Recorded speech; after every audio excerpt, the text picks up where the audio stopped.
Hello दोस्तों, कैसे हो आप। मैं उम्मीद करता हूं कि आप सब ठीक होंगे।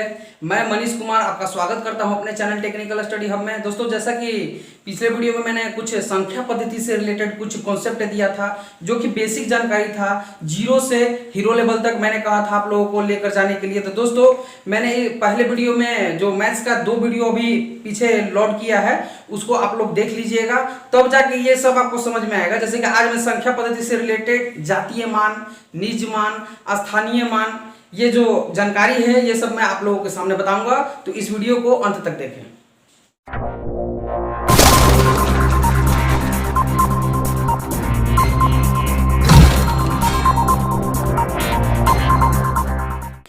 तो दोस्तों, जैसा कि मैंने पिछले वीडियो में आप लोगों को कॉन्सेप्ट दिया था, जो बेसिक जानकारी दी थी संख्या पद्धति के बारे में, थोड़ा सा मैं रिकेप कर देता हूं। जैसे कि किसी भी संख्या का कोई आपको एक संख्या दे दिया गया है, उसका स्थानीय मान निकालने के लिए देगा या स्थानिक मान निकालने के लिए देगा, तो दोनों एक ही चीज है।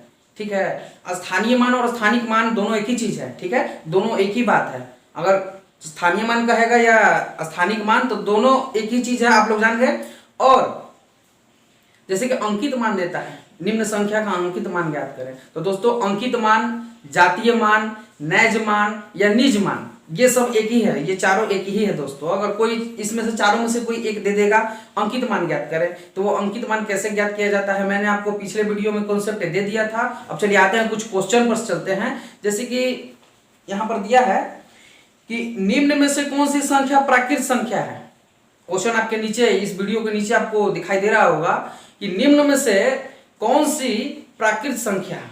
ठीक है दोस्तों, तो 4 ऑप्शन इसमें आपको दिया गया है। ठीक है, 4 ऑप्शन मैं यहां पर लिख देता हूं। ए में है पाई, बी में है 1, सी में है 0 और डी में है -2।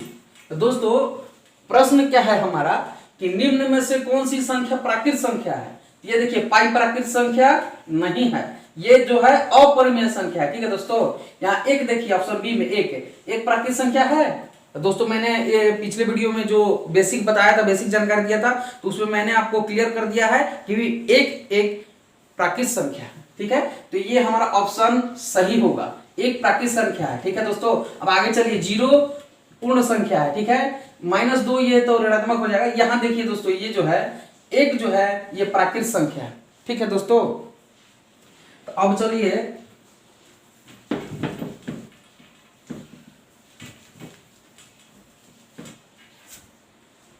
अगला क्वेश्चन पे।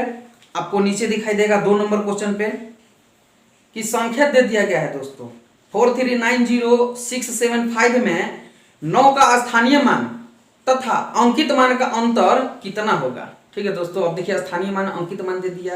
अंकित मान की जगह पर आपको अगर नैज मान देता या जातीय मान देता, फिर भी वही निकालते हैं अंकित मान, क्योंकि बराबर है। मैंने आपको कॉन्सेप्ट दे दिया है। तो चलिए 2 नंबर पर आते हैं कि संख्या दे दिया है दोस्तों आपको, ये 2 नंबर है 4390675।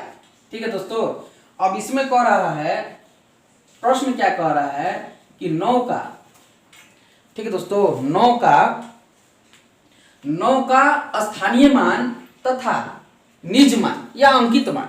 जैसे क्वेश्चन में अंकित मान दिया है, तो अंकित मान हम लोग देख लेते हैं। 9 का, इस संख्या में 9 का स्थानीय मान तथा अंकित मान का अंतर कितना होगा। तो इसमें 9 का हम निकालेंगे स्थानीय मान। तो दोस्तों, मैंने कॉन्सेप्ट में बताया था कि किसी भी संख्या का अगर स्थानीय मान निकालना है तो वो संख्या लिख लेंगे, और उसके दाएं साइड, जैसे कि मान के चलिए यहाँ 9 है। ठीक है, 9 का स्थानीय मान निकालना है ना, तो 9 लिख लिए, 9 यहाँ के उतार दिए। ठीक है, चुपचाप ऐसे ही लिख देना है। अब 9 के दाहिने साइड यानी कि राइट साइड में क्या संख्या है, देखिए क्या अंक है, 1 2 3 4। तो 9 को 4 को 0, 1 2 3 4। ठीक है दोस्तों, ये हो गया 9 का स्थानीय मान। ठीक है, यहाँ स्थानीय मान लिख देते हैं।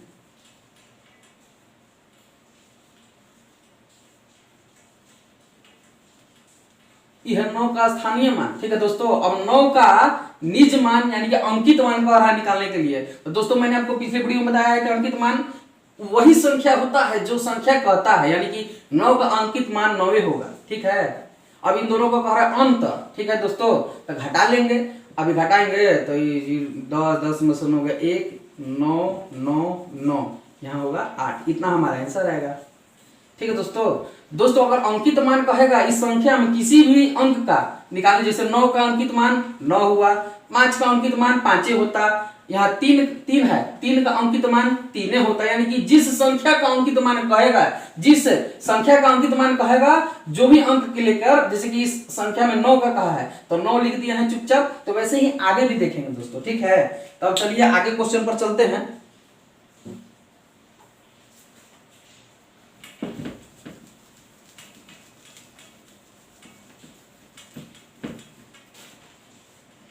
तो दोस्तों 3 नंबर क्वेश्चन पर चलते हैं। दिया है संख्या 426541 में 2 के स्थानीय मान तथा जातीय मान का अंतर ज्ञात करें। ठीक है दोस्तों, तो इसमें मैं लिख देता हूं 3 नंबर में। 3 नंबर में संख्या दे दिया है 42, 65, 41। ठीक है, इसमें ज्ञात करना है 2 का। ठीक है दोस्तों, यहाँ 2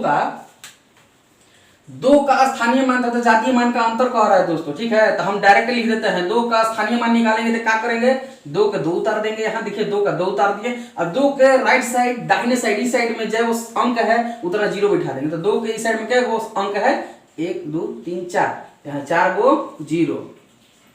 ये हो गया इस संख्या में 2 का स्थानीय मान। ठीक है दोस्तों, अब कह रहा है कि 2 के जातीय मान, तो 2 के जातीय मान 2 ना होगा, तो 2 यहाँ लिख देंगे। 2 हम लोग यहाँ लिख के नहीं घटाते हैं, घटाव का नियम हम लोग जानते हैं, घटाते हैं इधर से। ठीक है, तो यहाँ माइनस कर देंगे। अब देखिए 2 घटाएंगे, इसमें ये हो गया ऊपर वाला स्थानीय मान, नीचे वाला हो गया 2 का जातीय मान। ठीक है, अब यहाँ देखिए, अब घटाएंगे इसको, तो ये 2, 10 में 2 गया 8, 9, 9, 9, 1, इतना हमारा हो गया आंसर। ठीक है दोस्तों, कितना आसान है बनाना जातीय मान और निज मान या ये स्थानीय मान जो है, बहुत आसान है दोस्तों। तो चलिए आगे इस वीडियो को देखिए। अब अगला क्वेश्चन पर आते हैं 4 नंबर पे। ये सब बेसिक बातें हैं दोस्तों। ठीक है, एग्जाम में 1-2 क्वेश्चन आता है जातीय मान स्थानीय मान से दोस्तों, ये सब बातें आपको जानना बहुत जरूरी है। चलिए 4 नंबर पे आते हैं। कह रहा है दोस्तों 4 नंबर में कि 56435018 में दोनों 5 के अंकित मानों का योगफल कितना होगा। एक संख्या दे दिया गया है और कह रहा है कि 5 जो उसे 2 को 5 है, उसमें उस संख्या में 2 को 5 है, उसका अंकित मान का योगफल कितना होगा। तो चलिए आते हैं 4 नंबर पे दोस्तों। संख्या दे दिया है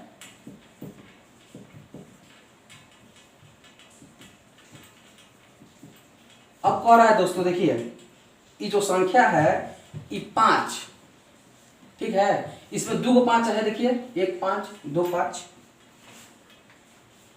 ये कह रहा है कि संख्या में दोनों 5 के अंकित मानों का, दोनों 5, ये 5 के इसमें इस संख्या में 5 के अंकित दोनों मानों का, दोनों 5 के अंकित मानों का योगफल कितना होगा। तो हमने बताया है पहले ही दोस्तों, ठीक ना, कि कोई भी संख्या में अगर किसी अंक का कहेगा अंकित मान निकालेंगे तो वो संख्या लिख देते हैं। तो 5 का कह रहा है, तो इसमें 5 है नहीं, यहाँ एगो हेकर अंकित मान कितना होगा 5, हेकर है 5 का अंकित मान कितना होगा 5। ये दोनों के क्या कह रहा है, जोड़ कह रहा है, तो जोड़ देंगे, इसका इतना आंसर हो गया दोस्तों। चलिए अब आते हैं अगला क्वेश्चन पे।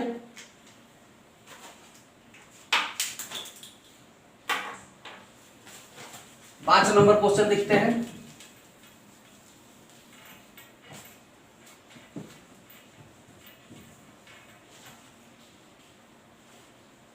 जी हाँ दोस्तों, अब स्थानीय मान आपको सिंपल में तो सीख गए होंगे कि सिंपल में स्थानीय मान निकालने के लिए वो संख्या लिख देंगे, अंक लिख देंगे, और उसके दाएं साइड में जितना अंक है उतना 0 बैठा देंगे। अब देखिए दशमलव में आ गया दोस्तों, दशमलव में स्थानीय मान कैसे निकाला जाता है, तो चलिए आपको बताते हैं। ये दशमलव में एक संख्या दे दिया गया है 0.89247, ठीक है, इतना में कह रहा है 4 का स्थानीय मान निकालने के लिए, ठीक है। चलिए आते हैं, ये जो संख्या है ये एक संख्या है, ठीक है, 0.89247, ये एक संख्या है, इसमें कह रहा है 4 का स्थानीय मान निकालने के लिए। तो दोस्तों आप ऐसे करके ये जो 4 है, 4 लिखकर और इसके जो साइड में है 7 एक अंक है तो यहाँ 0 बिठा देंगे, ऐसे आप आंसर लिखते होंगे, लेकिन ऐसा नहीं लिखना है, ये हो जाएगा गलत। ठीक है, ऐसा नहीं लिखना है क्योंकि यहाँ पर दशमलव है दोस्तों। ठीक है, अगर दशमलव नहीं रहता, सिर्फ इतना संख्या रहता 89,247 और 4 का कहता निकालने के लिए स्थानीय मान, तब हम लोग इतना लिखते हैं। ठीक है, लेकिन यहाँ दशमलव है और 4 का कह रहा है स्थानीय मान निकालने के लिए, तो ये गलत हो जाएगा दोस्तों। ठीक है, तो देखिए इसका आंसर कितना होगा। इसका आंसर होगा, स्थानीय मान दशमलव वाले में होता है 4, हम लोग चुपचाप लिख देंगे। 4 का कह रहा है ना, तो ये वाला संख्या में हम लोग 4 देख देंगे, यहाँ लिख लेंगे। अब इस साइड भुला जाएंगे हम लोग, राइट साइड भुला जाएंगे, लेफ्ट साइड देखेंगे। लेफ्ट साइड 4 के दशमलव तो कै गो अंक है, 4 के दशमलव के बीच में कै गो अंक है, देखिए 1 2 3 गो अंक है ना, तो यहाँ 3 गो जीरो देंगे लेफ्ट साइड, 1 2 3, हाई दशमलव जहां था ना, अब ये लिख देंगे, इतना हमारा आंसर हो जाएगा। इस दशमलव वाला में ऐसा ही बनता है, ये जो 4 का स्थानीय मान होगा इतना होगा आंसर दोस्तों। तो आप लोग दशमलव का स्थानीय मान निकालने के लिए जान गए होंगे। ठीक है, चलिए अगला क्वेश्चन पर चलते हैं। 6 नंबर क्वेश्चन देखते हैं।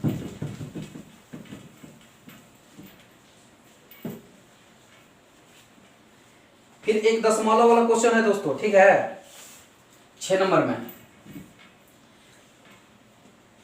8.889017 इतना दे दिया है दोस्तों।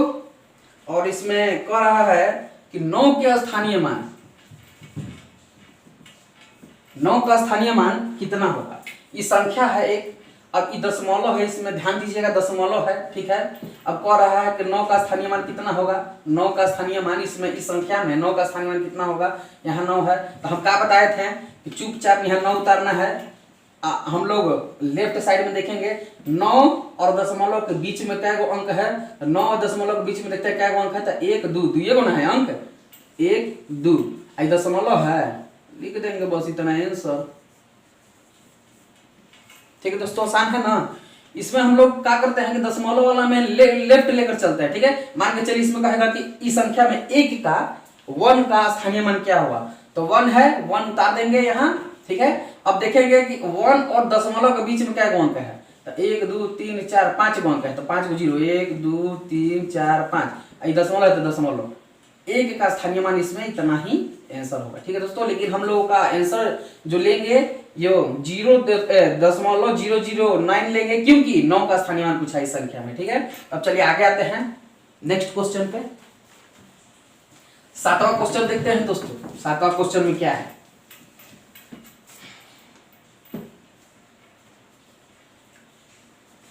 सातवां क्वेश्चन देखते हैं दोस्तों।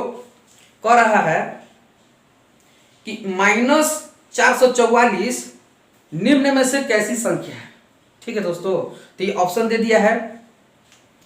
ए में दिया है वास्तविक, बी में दिया है प्राकृत, सी में दिया है पूर्णांक और डी में दिया है ऋणात्मक।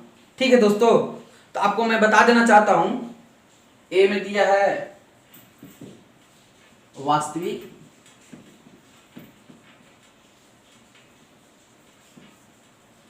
बी में दिया है प्राकृत, सी में दिया है पूर्णांक और डी में दिया है ऋणात्मक।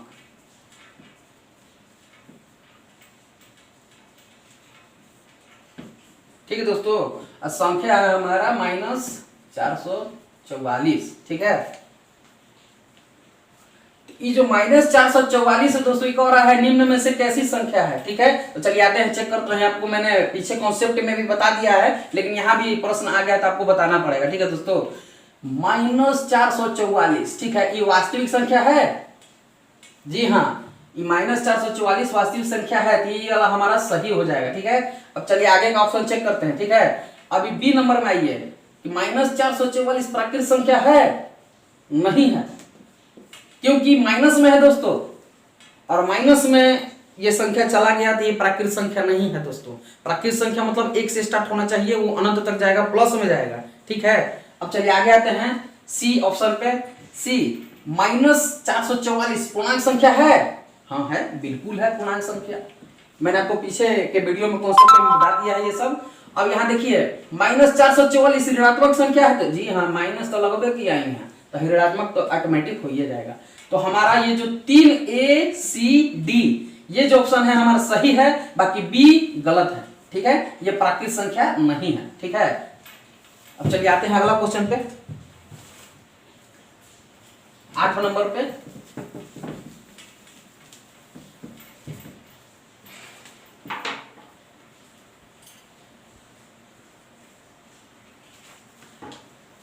आठ नंबर क्या कह रहा है क्वेश्चन? 8 नंबर कह रहा है कि निम्न में से जीरो कैसी संख्या है। दोस्तों जीरो जो है कैसी संख्या है, तो यहां देखिए 8 नंबर में जीरो दे दिया है, कैसी संख्या है? ऑप्शन ए में दिया है प्राकृत, बी में दिया है पूर्ण, सी में दिया है पूर्णांक और डी में दिया है वास्तविक।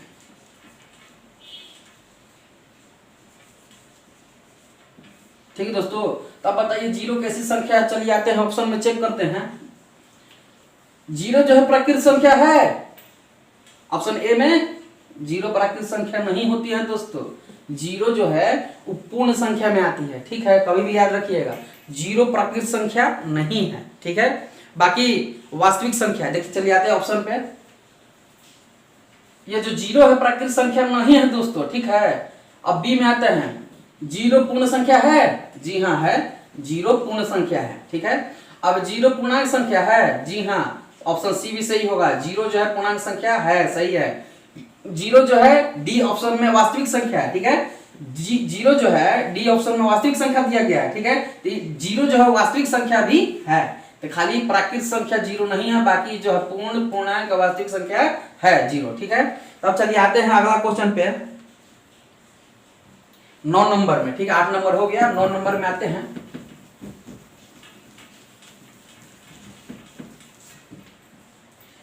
नौ नंबर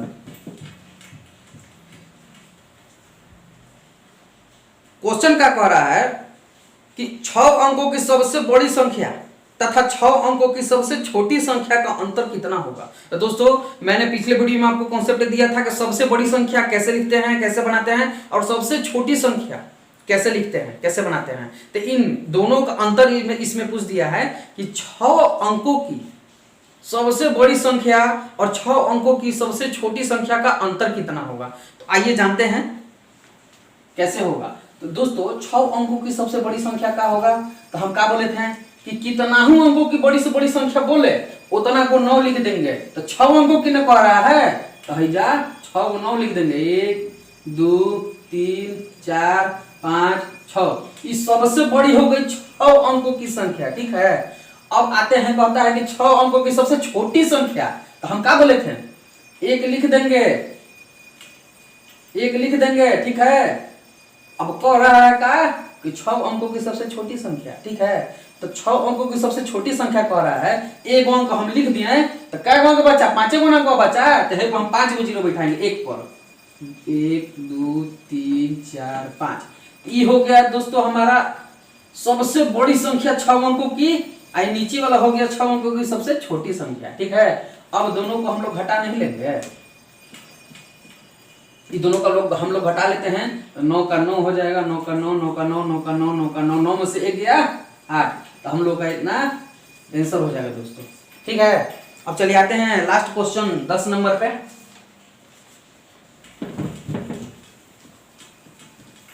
10 नंबर क्वेश्चन पर चलिए आते हैं, क्या कह रहा है, कह रहा है कि संख्या 67503, संख्या 67503, ये 10 नंबर क्वेश्चन है, लास्ट क्वेश्चन है आज का इस वीडियो का निम्न में से कौन निकटतम संख्या है।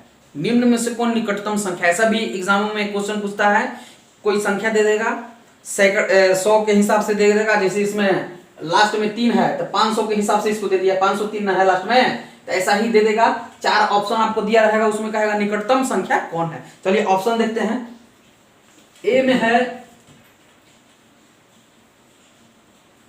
67,000, ठीक है, अब बी में है 70,000, सी में है 66,000 और डी में है 67,500। ठीक है दोस्तों, अब क्वेश्चन क्या कह रहा है कि ये जो संख्या है इसके निकटतम कौन है। ठीक है, तो चलिए ऑप्शन से हम लोग देखते हैं कि इसके निकटतम कौन है। तो ये जो 67,000 है, 67,000 देख लिए, ठीक है, तो 67,503 है या 67,000, ठीक है, निकटतम है, मानते हैं निकटतम है। लेकिन एग्जाम में हम लोग ऐसे ही इसको सही कर आ जाते हैं, तो वो क्वेश्चन हमारा गलती हो जाता है। फिर हम सोचते हैं कि हमने तो सही कर आया था, तो हमारा गलत कैसे हो गया। दोस्तों कहाँ हम लोग गलती करते हैं, देखते हैं। हम लोग यहाँ देखते हैं कि इसका निकटतम मान पूछा है, ऑप्शन में कह रहा है कि निम्न में से कौन निकटतम मान है इसका। तो ठीक है, 67,503 दिया है या 67,000 है, हम इसको टिक कर आए, ऐसा नहीं करना है दोस्तों। एक तो हम लोग टिक कर लिए, यहाँ मान के चलिए ए ऑप्शन है, इसको तो हम लोग चेक कर लिए कि निकटतम है, चलिए 503 में कम है, लेकिन एकदम सटीक कम, यानी कि सटीक एकदम इसके नजदीक कौन है, ये चारों ऑप्शन में हम लोग ये देखते हैं। तो इस 67,000 चलिए है, ठीक है। अब यहाँ पर दिया है 70,000, सॉरी, यहाँ दिया है 70,000, 70,000 नहीं निकटता तो ये ना है, एक से तो यही आंसर होगा, इसलिए 67,000 है, 67,503 है, आई हो जाएगा 70,000। तो नहीं होगा, पक्का पक्का नहीं होगा, इसको धैर्य रहेंगे। ठीक है, ऑप्शन सी में आते हैं, ये कह रहा है 66,000, ठीक है, यहाँ 67,000 यहाँ 66,000 है, ठीक है, बहुत का अंतर हो जा रहा है, तो ऑप्शन सी भी फेल हो जाएगा, ये भी नहीं होगा, इसको धैर्य रहेंगे। ठीक है, अब चलिए आते हैं डी नंबर पे। ठीक है, कह रहा है 67,500, यहाँ दिया है 67,503, तो 67,503 का नजदीकी जो है 67,000 है, ये 67,500 है। तो दोस्तों ये क्वेश्चन भी गलत हो जाएगा, ये चारों ऑप्शन के अनुसार। ये जो 67,503 के सबसे नजदीक जो है ऑप्शन नंबर डी है 67,500, क्योंकि 67,500 से ये तीन में ज्यादा है, ये वाला जो संख्या है, क्योंकि 67,503 में है, तो ये हमारा ऑप्शन सही हो जाएगा। तो दोस्तों मैं उम्मीद करता हूं कि यह जो मैंने 10 क्वेश्चन आपको आज सॉल्व कराए, ये बेसिक कॉन्सेप्ट है दोस्तों। ठीक है, और अगर आपको यह वीडियो पसंद आया होगा और आप मैथ्स का चैप्टर बाय चैप्टर सीखना चाहते हैं, तो हमारे इस चैनल को सब्सक्राइब करें, बेल आइकन दबाएं और हमारे इस वीडियो को शेयर करें। ये जो हमारा वीडियो है इसको शेयर करें दोस्तों। और आपको यह वीडियो कैसा लगा हमारे कमेंट बॉक्स में कमेंट कर बताएं। तो आज के लिए बस इतना ही, धन्यवाद।